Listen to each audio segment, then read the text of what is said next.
Hey guys, in today's video, I'm going to teach you how to stop being a moonballer. A few months ago, I made a video on how to beat moonballers, and I received a super interesting comment in that video. This person said that I'm a moonballer, but I don't want to be. How do I stop this from happening to me? And I thought this was an excellent comment, and I gave it a lot of thought. And I came up with the conclusion that there are two types of moonballers. There is the intentional moonballer and the situational moonballer. So the intentional moonballer moonballs because they want to. This is their best strategy to win matches. The situational moonballer doesn't want to be a moonballer, and depending on circumstances that they find themselves in on the tennis court, they end up getting into moonball rallies. So for all the intentional moonballers out there, I want to tell you that you play smart tennis. It is a strategy that's very effective, especially at the recreational adult level, but also at the junior level. So it makes sense that you are utilizing the strategy because it's winning you a lot of matches. You're basically letting the opponent's self-destruct.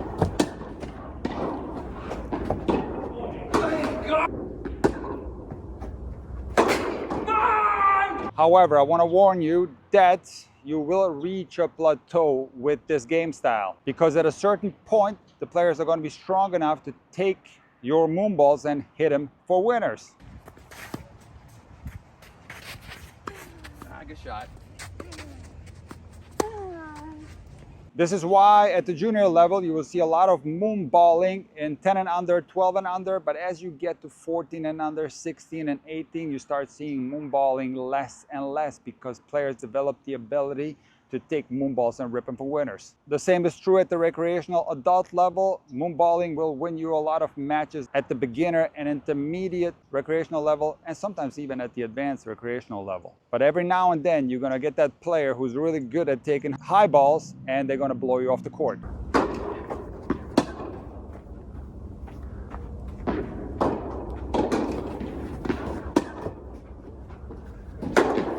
So if you are an intentional moonballer, it is in your best interest to actually play more aggressive and stop moonballing if you want to maximize your potential as a tennis player. If you are a situational moonballer, there are 4 things that you need to improve in order for the accidental moonballs that you're delivering to stop from happening. The first thing that you've got to improve is your footwork and intensity, and those two go hand in hand. See, what's going to happen if your footwork and your intensity are poor is that you're going to allow balls to get behind you. And once a tennis ball is behind your body, there's not much you can do other than moonball the ball back in play. Because if you're hitting the ball back here on the forehand, for example, if you try to hit the forehand hard from this far back, there's a high likelihood that you're going to miss. So it happens intuitively with most players. If they catch a ball this far back, they will just moonball it back in play. Now the same goes for moving backwards. If your footwork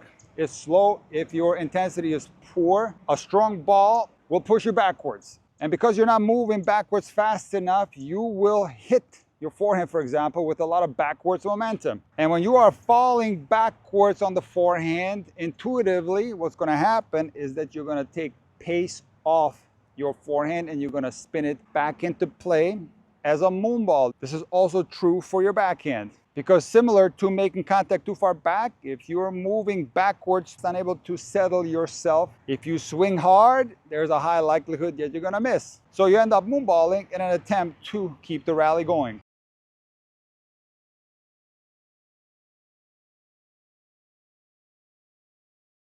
I made a lot of videos on how to improve footwork and intensity. Some of the best ones that I've made were with Shamir, who sometimes struggles with low intensity. So I highly encourage you to watch some of those videos, but let me give you a quick tip on how to improve your intensity and your footwork. Do not allow the most common mistake that I see at the recreational level take place, which is you adjusting your intensity level based on the incoming ball. Because a lot of players will naturally move with a lot of intensity when the ball is going away from them. But when a ball is perceived as easy, a lot of players naturally drop their intensity.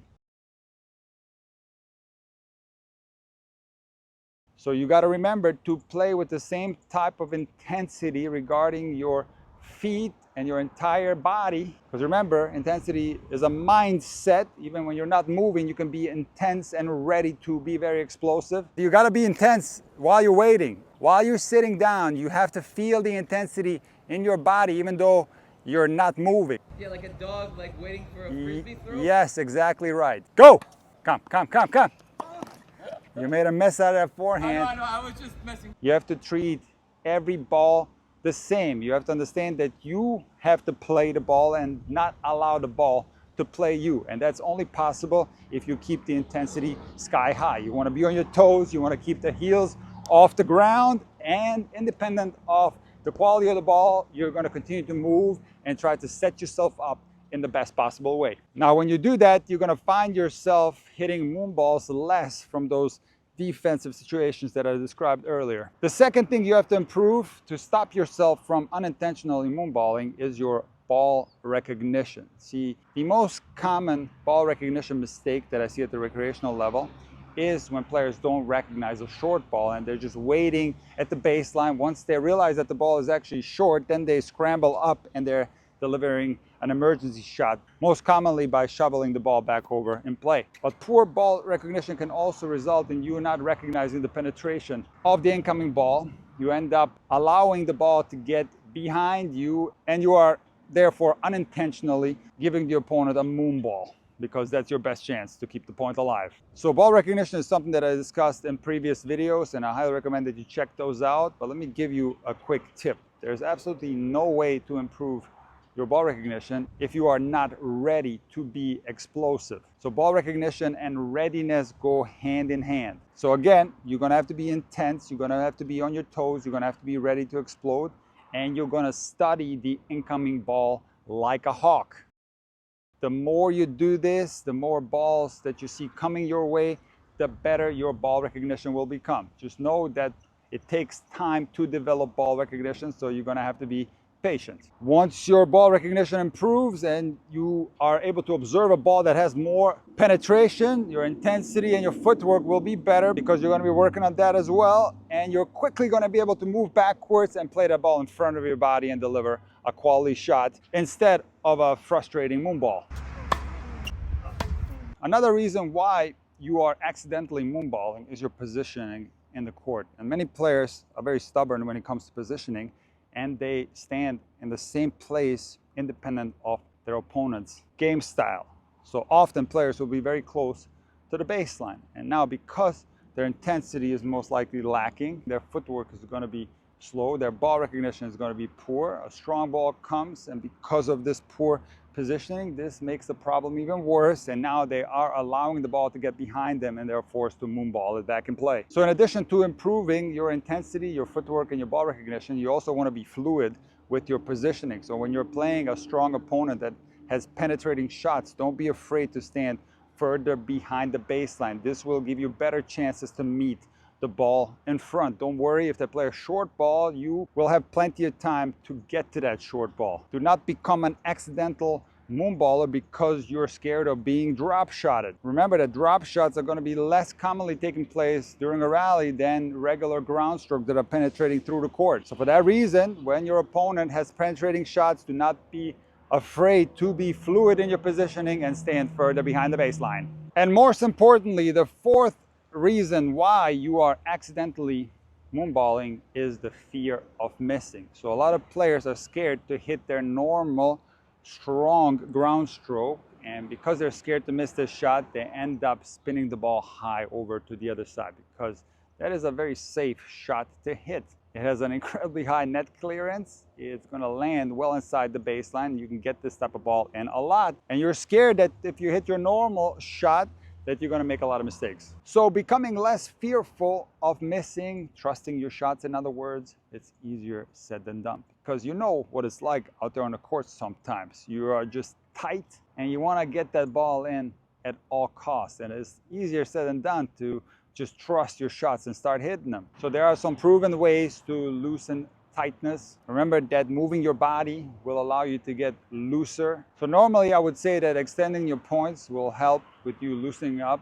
and getting your regular game to show up. And in the case of a situational moonballer, the point is naturally extended because you're moonballing. So what you have to do is extend the rally with your normal stroke. That is the only way you're going to be able to build confidence into your normal stroke. It won't happen with a moonball. So when you are utilizing your normal stroke, select big targets on the other side, hit the ball a little bit higher over the net, and try to stay in the rally as long as possible. The more shots that you get in, the more your confidence in your strokes will grow, and you won't feel the need to resort to moonballs. I want to finish this video off with one specific scenario where players end up unintentionally moonballing. And these players are perfectly fine playing their normal game, but it is only when they play a moonballer that they end up moonballing themselves. And this mostly has to do with the fact that these players are uncomfortable taking the ball higher. So I made another video titled How to Beat a Moonballer,